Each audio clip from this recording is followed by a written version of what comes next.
हो गया? हाँ, मंत्री, हेलो। हाँ, देखिए, आप सभी को पुनः भारतीय दंड संहिता के इस लेक्चर मेथड में, लेक्चर सीरीज में आप सभी को गुड मॉर्निंग। आज मैं पुनः आपको भारतीय दंड संहिता का चैप्टर 4 जो है जनरल रिसेप्शन है, सामान्य अपवाद, सामान्य अपवाद सेक्शन 76 से 106 तक उन बातों का उल्लेख करता है जो कोई अपराधी अपराध करता है तो उस अपराध को अपने जो है बचाव के रूप में इस धारा का लाभ लेना चाहता है, वो सामान्य अपवाद है, जनरल रिसेप्शन है। सामान्य अपवाद में जैसा कि मैं आपको पहले ही बताया था कि इसलिए इस सेक्शन में इसलिए जो है कि इसका अपवाद का लाभ उसको मिलता है कि जो क्राइम होता है, अपराध होता है, उस क्राइम का जो एलिमेंट्स ऑफ क्राइम है, अपराध के आवश्यक तत्व है, वह एलिमेंट्स ऑफ क्राइम जो है नहीं रहता है। कहीं न कहीं उस एलिमेंट्स ऑफ क्राइम का जो है उस अपराध का, उस कृत्य में जो अपराध के आवश्यक तत्व है, किसी न किसी अपराध का जो 4 आवश्यक तत्व है, किसी एक आवश्यक तत्व का उसमें सहभागिता नहीं होती है, उस आवश्यक तत्व का उसमें जो है प्रेजेंस नहीं होता है। जैसे अपराध के आवश्यक तत्व मैंने आपको बताया था भारतीय दंड संहिता में आपको बताया था कि अपराध के आवश्यक तत्व में मानव दुराशय कार्य और सच मानव द्वारा गलत आशय से कोई आपराधिक कार्य किया जाएगा तो इससे क्षति हो जाएगा, जिसको कहते थे मानव तात्पर्य वह व्यक्ति जो अपने कार्य एवं कार्य के परिणाम को समझता है, मानव है। भारतीय दंड संहिता में मानव होते हुए भी उन लोगों को एग्जेम्प्टेड किया गया है जो भारतीय दंड संहिता की धारा 82 में 7 वर्ष से कम आयु के शिशु का कार्य बहुतक्षम होता है।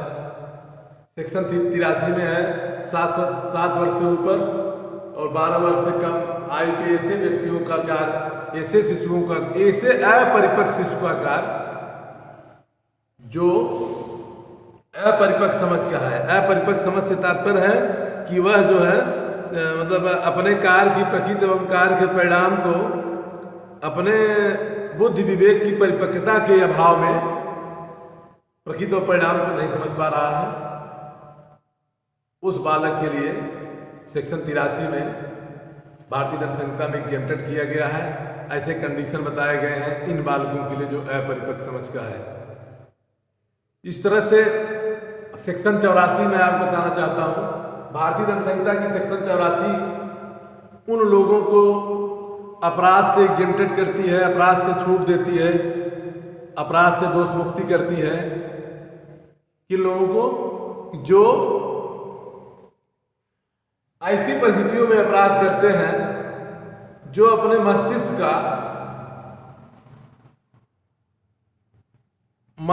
का आप कह सकते हैं कि पागलपन में, दिमाग के पागलपन में अपराध करते हैं, ऐसे लोगों को भारतीय दंड संहिता की धारा 84 में वर्णन किया गया। भारतीय दंड संहिता की धारा 84 बहुत विस्तृत व्याख्या करता है जो पाश्चात्य इंग्लैंड की विधियों में, भारत की विधियों में, माननीय उच्चतम न्यायालय के तमाम विनिश्चयों के आधार पर धारा 84 का लाभ के अभियुक्त का जो डिफिनेशन है वह मुख्य रूप से उन लोगों को एग्जेम्प्टेड मिलता है जो अनसाउंड माइंडलेस पर्सन के हों, विकृत व्यक्ति के कार्य है। अनसाउंड माइंड पर्सन से मतलब है कि उनका दिमाग जो है, उनका मस्तिष्क जो है पागलपन के कारण अपने कार्य एवं कार्य के परिणाम को नहीं समझ पाता है, उनके लिए छूट दिया गया है। अब यहाँ पर पागलपन का जो आधार है यह मेडिकली और लीगल, मेडिकल और लीगल, विधिक पागलपन और चिकित्सकीय पागलपन के आधार पर किसी अभियुक्त को एग्जेम्प्टेड किया जाएगा। कानून इस बात की सदैव उधाड़ा करती है कि जो क्राइम किया है वह स्वसिद्ध है और विधि के बारे में उसको जानकारी है। वह अनसाउंड माइंड पर्सन का है और विधि की जानकारी नहीं रखता है। इन सारी तत्वों को सिद्ध करने के लिए सबूत का भार, बर्डन ऑफ प्रूफ, भारतीय दंड संहिता की धारा 84 का लाभ लेने के लिए सबूत का भार उस व्यक्ति पर होता है। सबूत का भार आप देखेंगे तो एविडेंस एक्ट, भारतीय साक्ष्य अधिनियम के अंतर्गत सबूत का भार बताया गया है। सबूत के भार से तात्पर्य है जो साक्ष्य अधिनियम धारा 105 में बताया गया है। भारतीय साक्ष्य अधिनियम, इंडियन एविडेंस एक्ट, भारतीय साक्ष्य अधिनियम की धारा 105 बताया गया सबूत का भार उस व्यक्ति पर होगा जो व्यक्ति अपने को पागलपन का आधार लेता है। उस पागलपन को सिद्ध करने का भार उसी व्यक्ति पर होगा जो अपराध करता है। यहाँ पर आपको हम बता रहे थे मानव बालक वाला 7 वर्ष से, मतलब 82, 83, 84, 85, 86 ये सभी मानव हैं। लेकिन उस समय वो कार्य करते हैं कि उनका कार्य के परिणाम में प्रकृति को जानने में अक्षम थे, इसलिए उनको एग्जेम्प्टेड किया गया है। अब यहाँ पर आपको 2 चीजें आपको मिलेंगी एलिमेंट्स ऑफ क्राइम में, फिजिकल एलिमेंट्स और मेंटल एलिमेंट्स। 2 एलिमेंट्स हैं, 2 आवश्यक तत्व हैं। फिजिकल एलिमेंट्स मतलब है कि जो व्यक्ति का आपराधिक कृत्य है, और मेंटल एलिमेंट से मतलब है जो दिमागी रूप से जो है माइंड की तरफ से कार्य करता है। मतलब उसमें है आशय, और उसके बाद जो है कि मोटिव के बाद आप मिलेंगे जो है कि मतलब कार्य के प्रकृति और परिणाम को समझने की क्षमता। ये सभी जो है एलिमेंट्स ऑफ क्राइम में ये आते हैं मेंटल एलिमेंट्स में। मेंटल एलिमेंट्स में मानसिक तत्व में, ये मानसिक तत्व का अभाव होने के नाते धारा 84 का उसको लाभ मिल जाएगा अभियुक्त को। और फिजिकल एलिमेंट्स को मैंने आप बता ही दिया कि आपराधिक कृत्य जो कार्य करके है, शारीरिक रूप से जो कार्य करके है अपराधिक कृत्य। फिजिकली में आप दिमागी रूप से जो मेंटल एलिमेंट्स के रूप में आते हैं उसको मेंटल एलिमेंट्स कहते हैं। भारतीय दंड संहिता धारा 84 की व्याख्या हम आपको इस प्रकार से करने का प्रयास कर रहे हैं। इसमें इस भारतीय दंड संहिता की धारा 84 में यह बंद किया गया है, ये लिखा गया है, सुनिए ध्यान से। ये है, देखिए लॉ का जो मेथड है पढ़ने का, लेक्चर मेथड है, मैथमेटिकल मेथड नहीं है कि सारी चीजें आपको ब्लैक बोर्ड पर ही जो है कि लिख दो। यह लेक्चर मेथड है, आपको सुन करके मेरी बातों को उसमें से अपने रुचिकर चीजों को ले करके आपको किताबों से अध्ययन करके एक विद्वान अधिवक्ता, विद्वान जज और विद्वान समाज का नागरिक, विद्वान जो भी आप बन सकते हैं, प्रोफेसर, लॉयर, जुडिशियल लेजिस्लेचर, विद्या म्यूजियम, जो भी आप बन सकते हैं तो आप बन सकते हैं। यहाँ पर आपको हम ये बताने का प्रयास कर रहे हैं। देखिए धारा 84 कहती है विकृत चित्त व्यक्ति का कार्य अपराध नहीं है। विकृत चित्त व्यक्ति का कार्य अपराध नहीं है। विकृत चित्त व्यक्ति का अपराध नहीं, इसका मतलब है, ये लिखा गया है, कोई बात अपराध नहीं है जो ऐसे व्यक्ति द्वारा किया जाए जो उसे करते समय, कोई बात अपराध नहीं है जो ऐसे व्यक्ति द्वारा किया जाए जो उस कार्य को करते समय, जो उसे करते समय चित्त विकृति के कारण, चित्त विकृति के कारण, दिमागी रूप से विकृति के कारण अपने कार्य और वह जो कुछ वह कर रहा है दोषपूर्ण है या विधि के प्रतिकूल है, यह जानने में असमर्थ है। अर्थात धारा 84 उन लोगों को छूट देती है कि कोई बात अपराध तब नहीं होगा जब ऐसे व्यक्ति द्वारा किया जाए जो उस आपराधिक कार्य को करते समय अपने चित्त विकृति के कारण कार्य की परिणाम को, प्रकृति को समझने में अक्षम था। ऐसे लोगों को एग्जेम्प्टेड किया गया है। और यहाँ पर इसका धारा 84 के लिए आवश्यक तत्वों को हम देख सकते हैं। कैसे देखेंगे? पहला है मतलब धारा 84 कहती है विकृत चित्त कार्य अपराध नहीं है। अनसाउंडनेस पर्सन, पागल व्यक्ति का, अनसाउंड दिमागी रूप से अनसाउंड माइंड पर्सन का, अनसाउंड माइंड पर्सन से तात्पर्य है यह व्यक्ति, उसको अनसाउंड माइंड पर्सन कहेंगे जो मेडिकल द्वारा और लीगल द्वारा, विधि द्वारा, मेडिकल द्वारा, लीगल द्वारा, दोनों द्वारा प्रमाणित हो जाए कि वह अपने कार्य एवं कार्य की परिणाम को समझने में अक्षम था। मैं जो कर रहा हूँ सही है गलत है इस बात की जानकारी नहीं थी, राइट एंड रॉन्ग की जानकारी नहीं थी, जस्ट एंड अनजस्ट की जानकारी नहीं थी। वह किसी भ्रम के कारण, दिमागी रूप से रोग के कारण, ऐसी परिस्थितियों के कारण वह कार्य की प्रकृति और परिणाम को नहीं समझ पा रहा था। ऐसे लोगों को भारतीय दंड संहिता की धारा 84 के तहत एग्जेम्प्टेड किया गया है। वो उन व्यक्तियों को कहते हैं अनसाउंड माइंडलेस पर्सन, विकृत व्यक्ति का अपराध नहीं है। धारा 84 का आवश्यक तत्व, 4 आवश्यक तत्वों को हम यहाँ अध्ययन करेंगे। पहला आवश्यक तत्व कहता है मतलब कार्य जो हो रहा है वह जो है कि निश्चित रूप से कैसा कार्य है, कार्य एक जो है कि अस्वस्थ मस्तिष्क वाले व्यक्ति द्वारा किया जा रहा है। वह कार्य जो किया जा रहा है कैसे व्यक्ति द्वारा किया जा रहा है, अस्वस्थ व्यक्ति द्वारा किया जा रहा है। मतलब जो है कि वह जो है कि मेंटली रूप से वीक पर्सन है, दिमागी रूप से वो बीमार व्यक्ति है, दिमागी रूप से वो पागल व्यक्ति है, अनसाउंड माइंडलेस पर्सन है। विकृत चित्ता के कारण वो अपने कार्य के प्रकृति एवं परिणाम को नहीं समझ पा रहा है। विकृत चित्ता भी बताते हैं।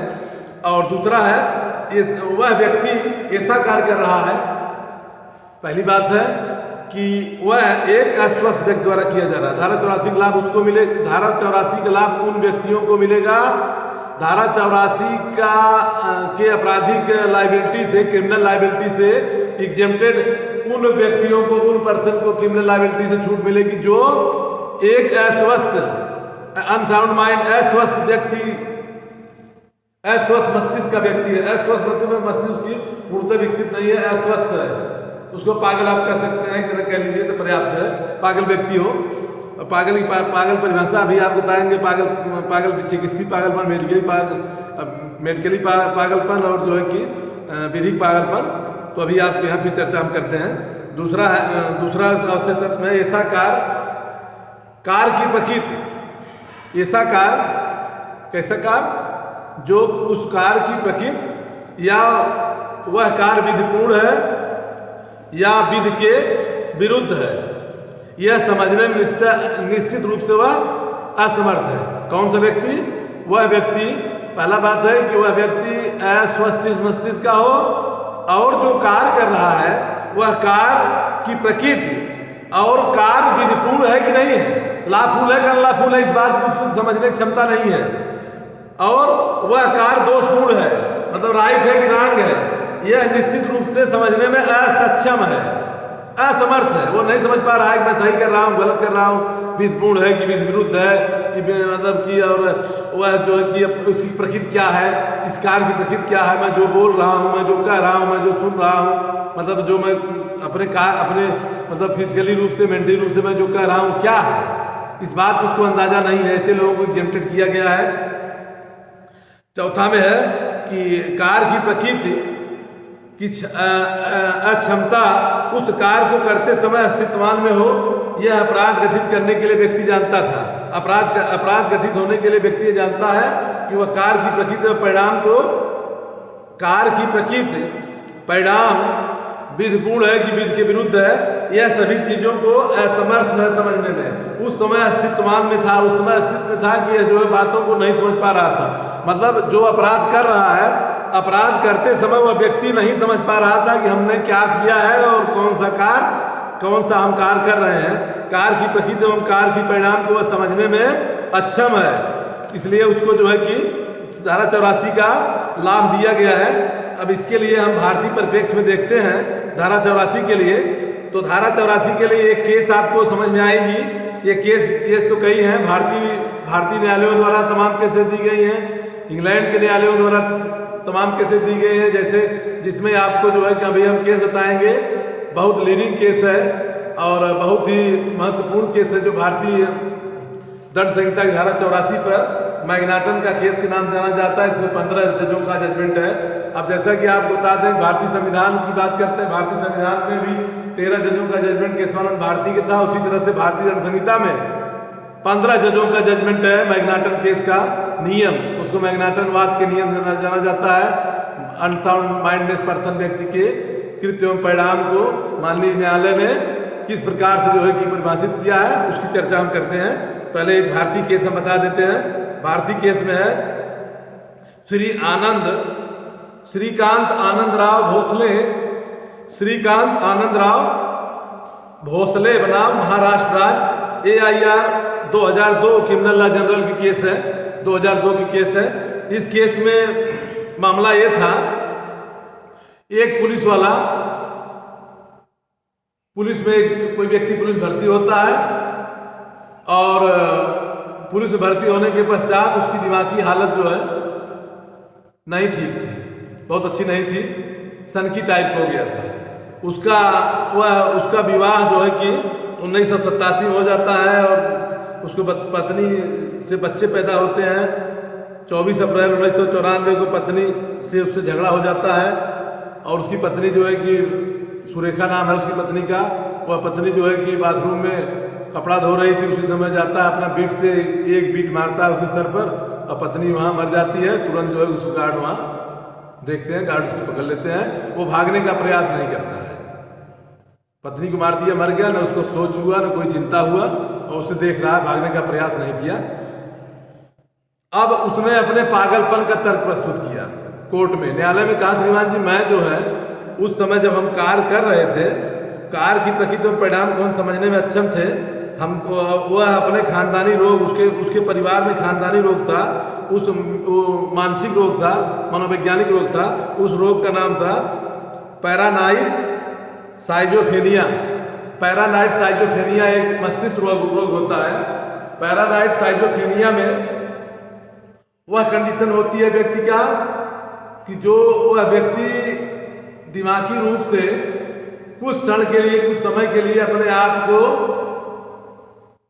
एकांत, बड़ा चिड़चिड़ापन महसूस करेगा, एकांतपन महसूस करेगा। उसको हमेशा जो है कि एक सनक टाइप हो जाएगी उसको कि हम अलग रहें या हम क्या कर रहे हैं क्या नहीं कर रहे हैं। उस कार्य की प्रकृति को, परिणाम को जो है वो समझने में उस समय अक्षम होता है। उसको कहते हैं साइजोफ्रेनिया रोग। साइजोफ्रेनिया रोग से तात्पर्य एक ऐसा रोग है जो मस्तिष्क को मतलब एक प्रकार से वो इस बार का उल्लेख करता है कि वह जो कर रहा है वह किस तरीके का है। अभी आप 10 मिनट बैठिए। तो इस तरह से हम आपको इस केस में ऐसा हुआ, ध्यान दीजिए, वह दिन दहाड़े अपनी पत्नी की हत्या कर देता, हत्या करके भागने का प्रयास नहीं करता है।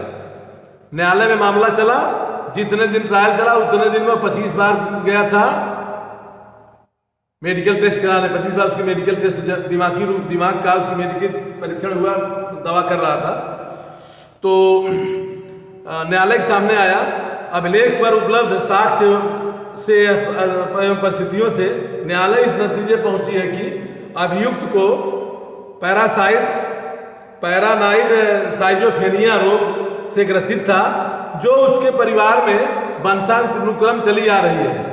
उसके दादा परदादा में साइजोफ्रेनिया होती। साइजोफ्रेनिया रोग ऐसा होता है व्यक्ति एक बैग चिड़चिड़ापन हो जाता है। जैसे कुछ लोग हम देखे हैं एक बैग झटक जाएंगे जो है क्या कर रहे हैं क्या नहीं कर रहे हैं, उनके दिमाग में कुछ समझ में नहीं आएगा। उसको क्या कहते हैं? उसको कहते हैं पैरानाइड साइजोफ्रेनिया रोग। तो इसमें देखिए क्या हुआ इस केस में। पैरानाइड साइजोफ्रेनिया, न्यायालय ने कहा कि न्यायालय उसको पागलपन ऐसे घोषित किया कि मेडिकली जांच किया। अब आपको मैं बताना एक लाइन में बताने का प्रयास करूंगा कि मेडिकली मतलब विधिक पागलपन और चिकित्सकीय पागलपन दोनों में अंतर देखिए ध्यान से। जो यह अपना विधिक चिकित्सकीय पागलपन का आधार लेता है, चिकित्सकीय पागलपन विधिक पागलपन का आधार होती है।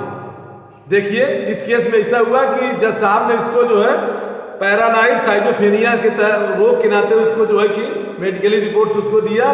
तो न्यायालय उस पैरानाइड साइजोफ्रेनिया के आधार पर उस व्यक्ति की मानसिक संतुलन खो जाती थी। मानसिक संतुलन खो जाने के कारण न्यायालय ने कहा कि तमाम गवाहों सबूतों के ध्यान रखते हुए प्रस्तावनी पर उपलब्ध साक्ष्यों के आधार पर अभियुक्त की मानसिक दशा को देखते हुए अभियुक्त को भारतीय दंड संहिता की धारा 484 का लाभ देते हुए एग्जेम्प्टेड कर दिया गया, छूट दे दिया गया। यद्यपि साक्ष्य अधिनियम की धारा 105 एविडेंस के 105 के अंतर्गत बर्डन ऑफ प्रूफ सबूत का भार उस व्यक्ति पर है जो व्यक्ति अपने को दिमागी रूप से पागल होने की बात करता है। तो दिमागी रूप से पागल होने की बात करता था, इसलिए उसको जो है वहां छूट दे दिया गया है। बहुत बहुत बढ़िया। अभी 3 मिनट आप रुक जाइए। इस तरह से हम आपको जो है एक केस आपको हम डिस्कस कर देते हैं। उस केस को डिस्कस होने के बाद आपको हम पूरा जो है कि दूसरे सेक्शन की तरफ चलेंगे। 2 दिन का मामला है, ध्यान दीजिए। यह केस है मैग्नाटन सिद्धांत। मैग्नाटन सिद्धांत का यह फैक्ट था कि स्टारलैंड का निवासी डैनियल मैग्नाटन के तत्कालीन प्रधानमंत्री रॉबर्ट पील के सचिव थे। उनकी हत्या जो है ये मैग्नाटन कर देता है। मैग्नाटन उनकी हत्या कर देता है और हत्या इसलिए करता है कि वह जो है कि उस प्रधानमंत्री के सचिव को स्वयं प्रधानमंत्री समझ जाता है। प्रधानमंत्री के सचिव को प्रधानमंत्री समझ करके गोली मार देता है। गोली मारने से वह उनका प्रधानमंत्री का व्यक्तिगत सचिव जो है, तत्कालीन प्रधानमंत्री वहाँ के थे स्कॉटलैंड के, उनकी मृत्यु हो जाती है। अब यहाँ मामला होता है कि 15 न्यायाधीशों की बेंच बैठी। 15 न्यायाधीशों की बेंच में इस मामले का निर्णय जाता है। इसमें हाउस ऑफ लॉर्ड के मामला ये हुआ, ध्यान दीजिए। मैग्नाटन की केस में कहा गया कि हम विकृत विभ्रम के कारण अपने परिणाम को हम नहीं समझ पाए। विकृत विभ्रम कारण हम अपने परिणाम को नहीं समझ पाए, इसलिए हमको जो है कि छूट दिया जाए। 15 न्यायाधीशों की बेंच ने इस मामले में विकृत चित्ता जो है लूनेटिक पर्सन, विकसित व्यक्ति का जो दायित्व बताया, उसमें लूनेसी के आधार पर वह 15 न्यायाधीशों ने अपना निर्णय सुना। निर्णय में यह तथ्य था कि इसमें कहा गया कि यदि वह अपराध करने वाला व्यक्ति अपराध करते समय जानता था कि वह कार्य विधिपूर्ण है, विधि विरुद्ध है, तो वह कारित अपराध की प्रकृति के अनुसार दंडित किया जाएगा। जब वो जानता है कि अपराध विधिपूर्ण है, विधि विरुद्ध है, तो दंडित किया जाएगा। दूसरा है कि जब वह मस्तिष्क रोग के कारण मस्तिष्क दोष के कारण कार्य की प्रकृति एवं उसके गुण दोष को समझने में असमर्थ है और यह कुछ विधिक है या विधिक नहीं है जानने में असमर्थ है, उसको जो है दोषी माना जाएगा। मैग्नाटन केस को मैं कल आपको विस्तार से बताऊंगा, आज समय कम है। धन्यवाद आपका।